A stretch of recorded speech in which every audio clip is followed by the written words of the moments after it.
બગલિયા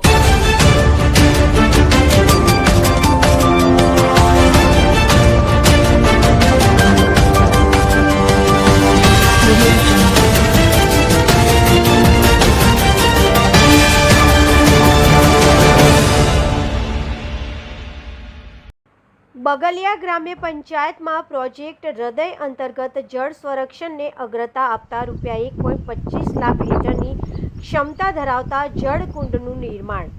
જય હિન્દ, નમસ્કાર દર્શક મિત્રો, આપ જોઈ રહ્યા છો છોટાઉદેપુર વ્યૂઝ સત્યની સાથે। છોટાઉદેપુર જિલ્લાના નસવાડી તાલુકા હેઠળ આવતી બગલિયા ગ્રામ્ય પંચાયત વિસ્તારમાં જળ સંરક્ષણને વેગ આપવા અને ખેતી ક્ષેત્રે ટકાઉ વિકાસ સાધવાના ઉદ્દેશ સાથે વિશેષ ઝુંબેશ હાથ ધરવામાં આવી છે। LIC હાઉસિંગ ફાઇનાન્સ લિમિટેડના CSR ઉપક્રમે અમલમાં મુકાયેલા પ્રોજેક્ટ હૃદય અંતર્ગત દીપક ફાઉન્ડેશન દ્વારા બગલિયા ગ્રામ્ય પંચાયતમાં તબક્કાવાર 1,25,000 લીટરની વિશાળ ક્ષમતા ધરાવતા જળકુંડનું નિર્માણ કરવામાં આવ્યું છે। દીપક ફાઉન્ડેશનના પ્રતિનિધિઓના જણાવ્યા અનુસાર ચોમાસા દરમિયાન પડતા વરસાદી પાણીનો મહત્તમ સંગ્રહ થાય માટે જળકુંડ અત્યંત ઉપયોગી સાબિત થશે। જળ સંચય થવાથી સ્થાનિક ખેડૂતોને ઉનાળાની મુશ્કેલ ઋતુમાં પણ સિંચાઈ માટે પર્યાપ્ત પ્રમાણમાં પાણી ઉપલબ્ધ રહેશે, જેના સીધા પરિણામ કૃષિ ઉત્પાદકતામાં વધારો થશે, પાક નિષ્ફળ જવાનું જોખમ ઘટશે અને પાણીના ક્ષમતાપૂર્વકના ઉપયોગને પ્રોત્સાહન મળશે।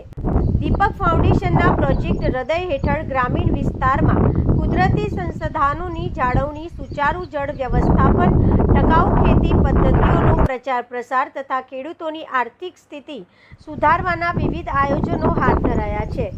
વરસાદી પાણીનો સંગ્રહ કરતી આ પદ્ધતિ કૃષિ ક્ષેત્રને સશક્ત, સ્થિર અને આબોહવા પરિવર્તનના પડકારો સામે રક્ષણ આપવા માટે કારગર નીવડી રહી છે। બગલિયા ગ્રામ્ય પંચાયતના મહત્તમ ખેડૂતો આ સુવિધાઓનો લાભ મેળવી શકે તે માટે તબક્કાવાર નિર્માણ કાર્ય આગળ વધારવામાં આવી રહ્યું છે। આ યોજના હેઠળ અત્યાર સુધીમાં 5 જળકુંડનું નિર્માણ કાર્ય સફળતાપૂર્વક પૂર્ણ કરી દેવામાં આવ્યું છે। Bureau report Virendrasinh Desai, Bodeli, Chhota Udepur.